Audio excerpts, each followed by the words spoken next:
How to hyperlink text in Discord. Hello everyone, welcome back to our channel. In today's video, I'm going to show you how to hyperlink text in Discord. This is a super handy trick to make your messages look cleaner and more professional. Let's dive right in. First, you want to start by typing the open bracket sign like this. Next, inside those brackets, type the text that you want to display as your hyperlink. For example, let's say I want to link my favorite website, so I could type it right here. Next, you'll need to type an open parenthesis and then close it with a parenthesis. Now, inside those parentheses, you will put the actual URL you want to link to.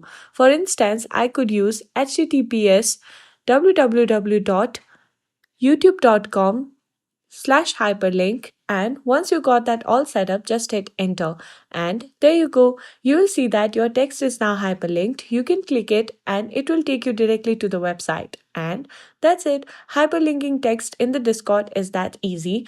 If you found this video helpful, don't forget to like, comment and subscribe for more tips. Thanks for watching, and I'll see you in the next video.